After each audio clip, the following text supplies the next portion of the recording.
Hey guys, welcome back to my channel. It's Jannika here, back with another video. Let me get a little bit closer. Welcome back to another video. Welcome back to my channel for those of you that are new. Hey friends, for those that are already a part of the family. Today I'm doing a video. It's heartfelt to me because I really feel as though I wish someone would have done this for me when I was like first starting out about a decade ago into entrepreneurship. What I wish I knew when I first started out in this entrepreneur life, because let me tell you, it's get somebody else to do it. Video is coming and serving as more of a chit chat talk video where I'm just gonna be jumping into some of the things that I wish I knew as an entrepreneur starting out, flat out the gate. Just tell me what to do. Can we talk about the misconceptions of entrepreneurship that people make you think via social media, but it's really not a thing? Like, let's talk about overnight success. So one thing that I wish I knew as an entrepreneur is that there is no overnight success. Now, you guys, I started my business when I was 22 years old, like my first business. I've had multiple businesses, but I started my first business when I was 22 years old, and I did kind of have a fairy tale mindset about success. Now, mind you, the very first product that I had, which was t-shirts, I sold out within minutes, and that was kind of unhealthy because I didn't learn anything from that experience. And I think the biggest thing that you don't learn from success is what created it. What you don't learn if you never fail, if you never have any setbacks in business, is you don't learn what works.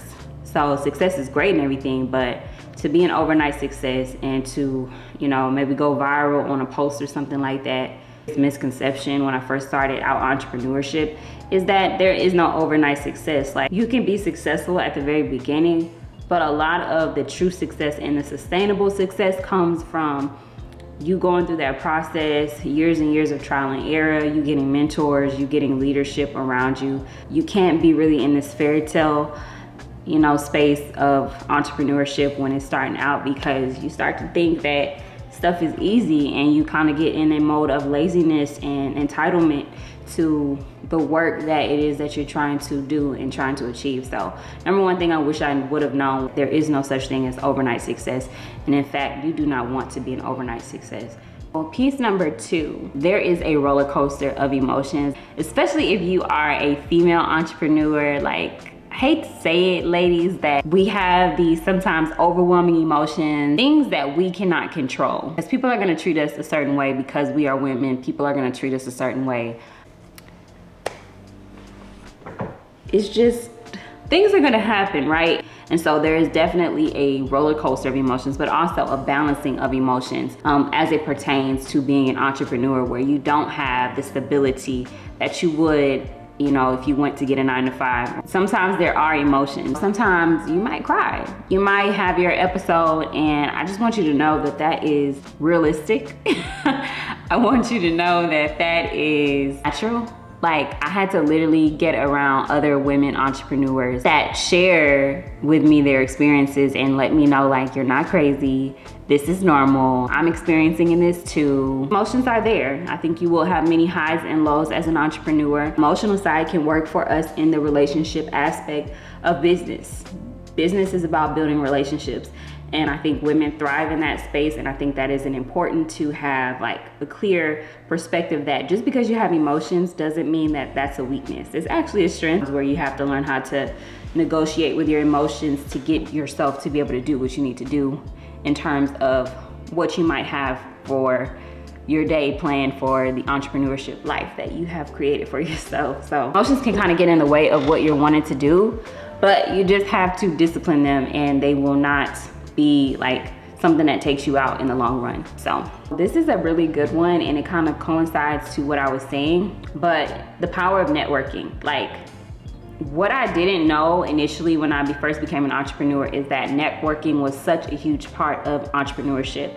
It is about who you know, and sometimes that can be frustrating to hear when you're first starting out, when you're kind of like, I don't really have anything to give to anyone else, or I'm just starting out, I don't have a network of people, I don't roll with, you know, high level entrepreneurs. I'm more of a beginner level entrepreneur, or I might be a mid-level entrepreneur, but I'm just now finding out that I have to build a network with other people or with other entrepreneurs. It's okay. It's okay.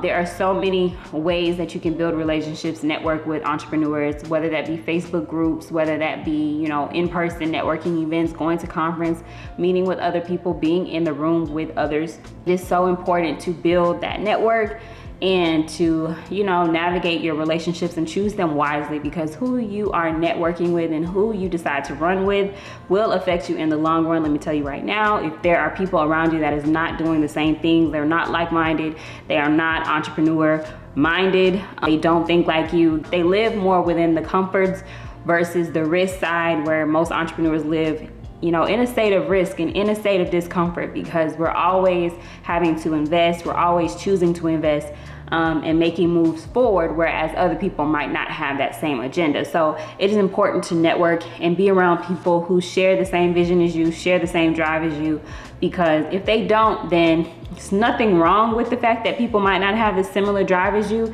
It's just that in the times where it matters the most, the relationships you have, the difference. That can be what makes or breaks you on a good day or bad day, and it's important to have people around you to build those connections, to get you further along quicker. I feel like it's extremely important. I feel like that's one of the things that I didn't really have starting out, and now I'm in a phase of where I'm building these relationships, but mostly this has come to me from building relationships through actually taking courses with women. And I know that might sound crazy, but I've taken people's courses online. I find people who I want to work with. I find people who I want to talk to, who I want an ear with, and I will network with them eventually, and I will buy their program if that means me getting in the room with them. If that means me getting in the room with like-minded people and like-minded women, I'm not opposed to that, because I understand how it works. I understand that in order for me to actually get on the phone with these people, I might have to invest in order to do so. We have gone, beyond the phase of let me buy you a coffee. We've gone to the phase of now, let me buy your program. Let me buy your program and then we can talk, sis, because that might be the only way that I get the opportunity to have time with you, to pick your ear. And then it's also professional. It's not, it's gonna be, I'm giving something, but I'm also able to take something away.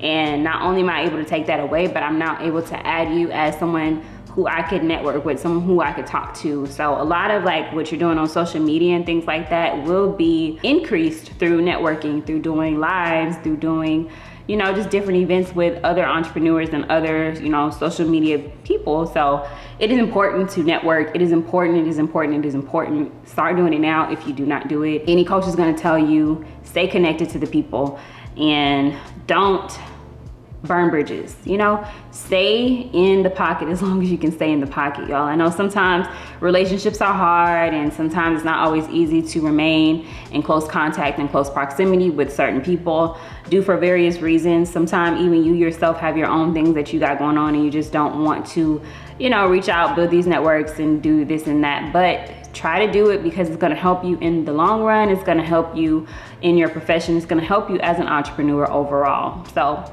I wouldn't tell you if I didn't believe it to be true, if I didn't experience it and know it to be true from my own experiences. I don't like fluff. I'm going to give you the real. I'm going to give you the real. Get in the room. If you don't know how to get in the room, buy the course. I know y'all are scared, but the only way you're going to figure it out is if you do it. Only way you're going to actually see if this is actually worth the investment or this is actually going to help me get to where I need to be in business is if you try it, and some of that trying and, building networks comes from you investing actually in other people before they invest in you. And so that's tough love. That's real talk though. That's real talk. That's straight from the book of Jannika. That's straight from my experience in my life and what I've experienced in the last decade of being an entrepreneur. It's about who you know. So another thing that I've learned and that I wish I would have known is that you have to embrace failure as growth. Failure is growth. Failure is growth. You never fail, you always learn. You never fail, you always learn. Like, if you just repeat that to yourself every single day, affirm yourself in that truth every single day, you are going places. I promise you. If you start failing every day at something that you're wanting to be good at, if you start trying, getting rejected, getting out there, doing sales calls, trying marketing, doing Facebook ads, doing all the stuff that you know eventually is gonna pay off, you're gonna be great. You're gonna be great. I promise you that. You're gonna be great. Because failure is not what our mind tells us it is. Failure is actually a way to learn quickly and more quickly than anybody else in your generation, anybody else in your lane, in your industry. If you are failing more than the average person, don't look at that as something that is wrong with you.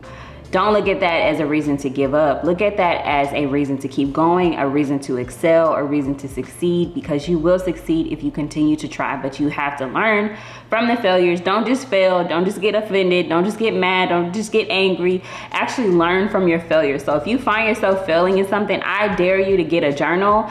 Write the topic and the subject that you're failing in, and every time you fail, I need you to write failure, date, what I learned from this failure, what I could have done better, what I need to do next time, because you are gonna be great at that. I'm in the middle of failing at a lot of things right now.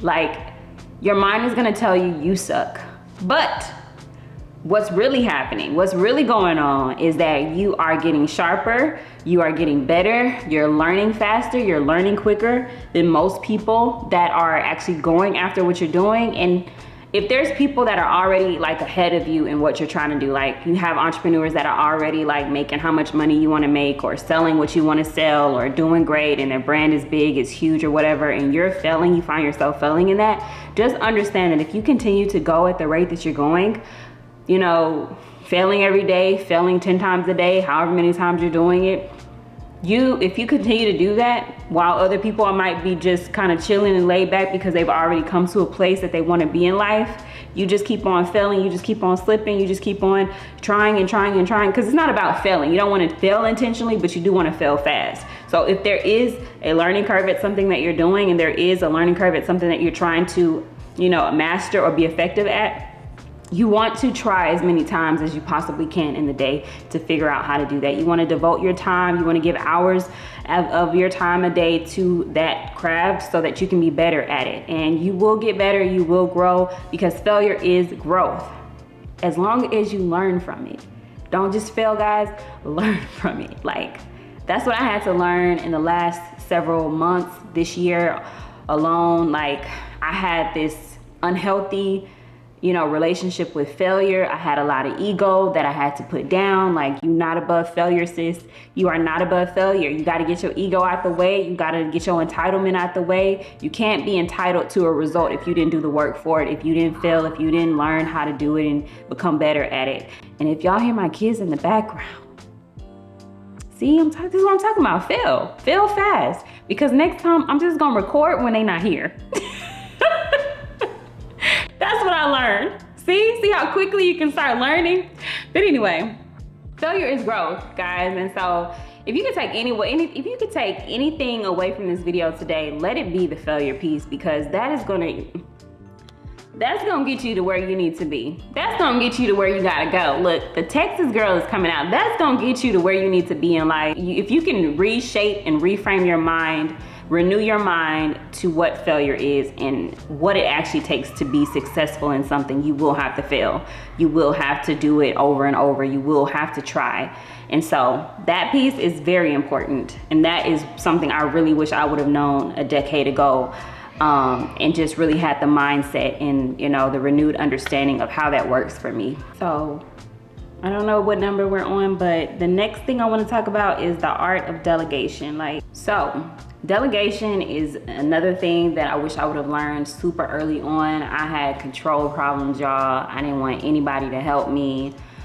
I just want to do it all by myself, because I feared that if I gave it away to somebody else to do, they weren't going to do it to the capacity that I wanted it to be done.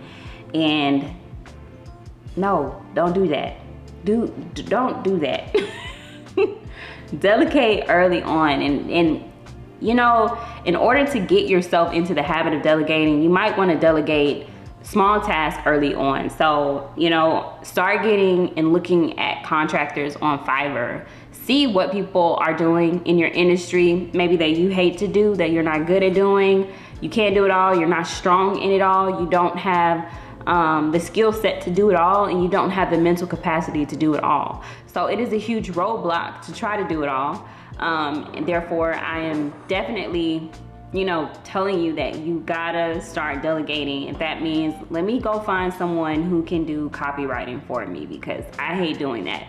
Let me go find someone to pick out my groceries for me, because I hate grocery shopping. So I curbside everything. I've talked about this in another video. Like, I stand by it. There's no way I'm going into the grocery store these days because I don't have time. And I just mentally, every time I go into the grocery store, I just get overwhelmed, because I'm just like, people bumping into you, you know, nothing is ever where it should be or where you thought it was gonna be. So you end up walking around the store, and then somebody calls you on the phone and says, hey, I need you to get this. There's so many benefits to delegating and getting it off of your plate. One of the huge things is that you free up space to do things that you're actually good at and things that you actually like to do. So, you know, it was hard early on, and I know a lot of you are probably also watching thinking, I can't afford to delegate, or I can't afford to do this and do that, but you absolutely can. You just have to price it out, look into it, and, you know, when you get yourself to a state in your business where you can actually do it, make that decision to do it. Don't keep doing it on your own, because, you know, every time you try to do something on your own, you know, when you're not skilled in that, then it can kind of cause you to be lacking in another area that you actually are skilled at. So, you know, even for me, something as simple as hiring an assistant, like hiring somebody to write out emails for me versus me trying to do everything on my own, has definitely been a huge weight lifted off of me and allowed me to be able to excel in other parts of business, which is branding, which is, you know, teaching my clients and educating my clients on how to build better brands, give me time to study, just different things that I had not been able to do without delegation. So another thing that I wish I would have known early on is do not neglect self-care. Self-care is super important, because you are the brand at the end of the day. You are the business. It is coming from you. And so if you don't have the energy, if you don't have the mental capacity, if you're too stressed, if you're too burned out, if you're offended at your business because it's taking more life away from you than giving back to you, then these are all things that you got to take note of and you got to be mindful of when it comes to building out a business in the first place. A lot of people that I speak to got into business in the first place because they wanted to have the freedom to, you know, live their life, care for their families, the financial freedom, the time, and they have not been able to get that because entrepreneurship has taken more time and more freedom than they had to begin with. Like you started out having more time because you only had to work 8 hours and then you didn't have to think about anything. Now you're working 80, 60, 100 hours a week, getting less sleep, burning out, not exercising, not eating good. You're drinking all the energy drinks, and your body is like, no, we're shutting down because we don't know how to do this. We don't even know what you're doing. I had to learn early on, like, entrepreneurship is not about burnout city. It's not about burnout land. It's really about taking care of yourself, disciplining yourself, and prioritizing what needs to be prioritized. So you have to begin to set yourself apart. You have to begin to mentally get yourself together. So a lot of the things that I had to learn how to do was, you know, taking walks, getting outside in nature, introducing and reintroducing back into my schedule things that actually filled me up. Like for me, it was painting. It was spending time with friends on the weekend and choosing not to work on the weekend unless I just absolutely had to. And even when I absolutely had to, I told myself, okay, I will not work the full Saturday. I will at least take some time in the evening to, you know, go out, get some ice cream, you know, go get a smoothie, whatever have you. And I'm gonna park in the back of the parking lot so I get these steps in. Like, it's taking little steps every single day to better yourself and to understand what you need. Certain things that you do will affect how you correspond with your clients, how you feel internally. They'll affect your emotions, your hormones, any little thing that you got going on. If your body is just out of whack, your mind is out of whack, then you will feel it in your business as well. So just because you have a lot of work doesn't mean that you should prioritize the work over your wellness. Those are some things that if I could give that to you, if you can walk away with that, that's top tier. Entrepreneurship is a quick way to burn out if you do not have things in place to help you stay mentally, emotionally, spiritually sane. There you have it. That's pretty much some of the things, the major things at least, that I've learned that have helped me and that are still helping me, still sustaining me in this entrepreneurship journey. If you have some ideas and things that have helped you, things that you wish you would have known when you first started out being an entrepreneur, I would love to hear them in the comments below. Y'all guys, put them down there in the comments below. So if I need to fix something, if I need to tweak something for myself, I'm adding it to the list. But anyway, I hope you guys enjoyed this video. If you did, please give us a thumbs up. If you really loved it and you want to join the family, subscribe, join us. We'd love to have you, and let me know that you did so I can properly introduce myself to you. I love you guys, and I will see you in the next video. Peace.